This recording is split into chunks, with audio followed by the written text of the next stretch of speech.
చంద్రబాబు పవన్ పై కారుమురి చేసిన వ్యాఖ్యలకి సంబంధించిన బ్రేకింగ్ ఇది. దోచుకొని దాచుకోవడానికే బాబు పవన్ జతకట్టారన్నారు ఆయన. కాపు పెద్దల మాటలను కూడా పవన్ పట్టించుకోవటం లేదన్నారు.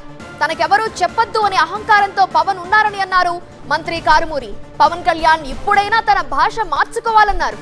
తాట తీస్తా తోలు తీస్తా అంటే ఊరుకోమన్నారు మంత్రి కారుమూరి. బాబు పవన్ టార్గెట్ గా మంత్రి కారుమూరి నాగేశ్వరరావు ఇంకా ఏమన్నారో మా స్పెషల్ కరెస్పాండెంట్ రవి అందిస్తారు. జనసేన టీడీపీ వామనావతారంలో వైసీపీని తొక్కేస్తాను అంటే ఎలా ఏమనుకుంటున్నారు మీరు? వాళ్ళ గురించి మాట్లాడుకుంటాం వేస్ట్ అనుకుంటున్నాను. వాళ్ళ సభ సేమ్ పులిదిని చూసి నక్క వాతలు పెట్టుకున్నట్టుగా వాళ్ళ మొదలెట్టారు ఈ సభ. దాన్ని 21 ఎకరం, మాది 105 ఎకరాలు.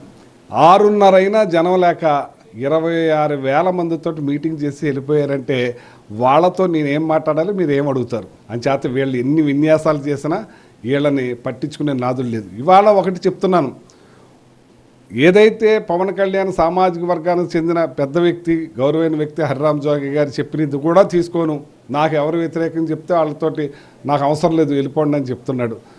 ఏ సామాన్యులను కూడా ఆ సామాజిక వర్గంలో వాళ్ళని వాడుకుని వదిలేసే పరిస్థితికి వచ్చాడు. ఇటువంటి వ్యక్తితోటి ఎవరు ప్రయాణిస్తారని చెప్పండి, ఎవరో నమ్ముతారని చెప్పండి. ఆయన తాట తీస్తానో తోలు తీస్తానో పంచులోడు కొట్టి కొడతానో ఇదే ఆయన భాష. ఆ భాషను మార్చుకోవాలి, ఆ భాషను మార్చుకోకపోతే ఆయన అంతే.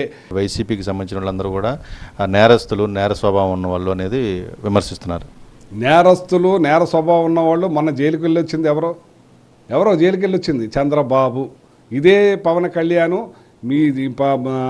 ఈ లోకేష్ అవినీతిపరుడు, చంద్రబాబును అవినీతిపరుడు, దోచుకుంటున్నారు, గాది కింద పందికొక్కుల్లో దోచుకు తింటున్నారు, ఇసుకను కూడా మేసేస్తున్నారు, మట్టిని మేసేస్తున్నారు, వీళ్ళ దుర్మార్గాన్ని కుకటి వేళ్లతో తీసేస్తానన్న వ్యక్తిగా అడగండి. చంద్రబాబు నాయుడు వాళ్ళ అనుచరులు లక్షల కోట్ల అధిపతులు అవ్వాలని ఎవరో కోరుకుంటలేదు. అక్కడ అమరావతి ఒకచోట ఉండటానికి ఎవరో ఇష్టపడతలేదు. 3 రాజధానులే ముద్దంటున్నారు. వైసీపీ పూర్తి స్థాయిలో 175 నియోజకవర్గాల్లో కూడా గెలుచుకుని అధికారంలో రాకపోతుందని మంత్రి కారుమూరి నాగేశ్వరరావు చెప్తున్నారు. రవి టీవీ 9 తణుకు నుంచి.